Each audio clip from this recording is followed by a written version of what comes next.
I'm Captain Brian Fancher with Texas Fishing Tips, and this is your weekly fishing report. Now the areas I'm going to show you where the fish have been are around the Portland Causeway area, as well as some little backwater canals.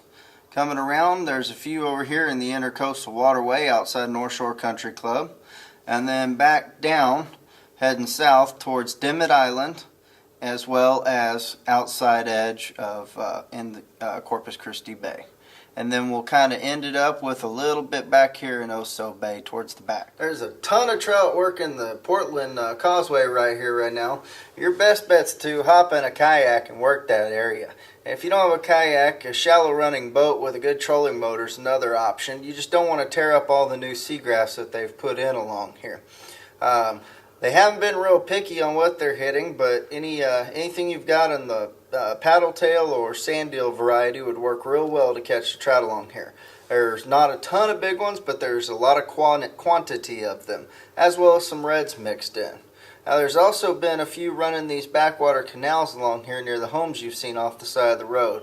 Kind of work the edges of those canals with the trolling motor and look for some reds to be moving along the drop off of the edge. There's still been some good trout outside the Oso drain, or the North Shore drain right here in the way northern part of Corpus Bay. And if you work the outside of that drain, right where the drop off is, it's going to drop off pretty substantially, and that's where you're going to find some trout. Take a sand eel on a heavy jig head and bounce it along off the bottom, working the edge of that drop off right there.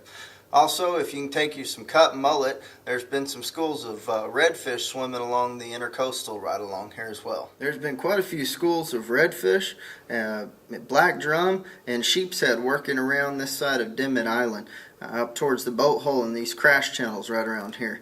Work the edge of those crash channels with dead shrimp or cut mullet, and that's how you're going to pick up your drum, your sheep's head, and your reds. If you have live shrimp, that work real well, but it's kind of hit or miss right now. Work the edge of them, throw them on the bottom, and kind of wait them out. They'll move through in schools, and you'll pick them up pretty quick once they start schooling up.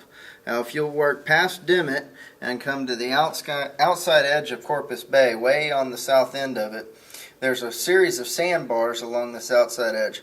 Look for the drum and the reds to be moving along these guts and these sandbars. They're going to go from deep to about 2 foot to 4 foot to 2 foot to 4 foot, and work those edges right along in there in the wade guts of these bars. Working your way all the way back in Oso past Yorktown, an area known as to many of the locals as the Spillway, has produced a lot of fish right now. You don't need a boat to get there, you just need a truck to get there or a kayak.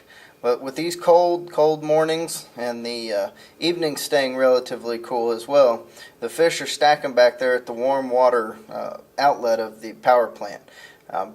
Live bait, cut bait, lures doesn't seem to matter, but there's a lot of good trout and reds stacked up in there.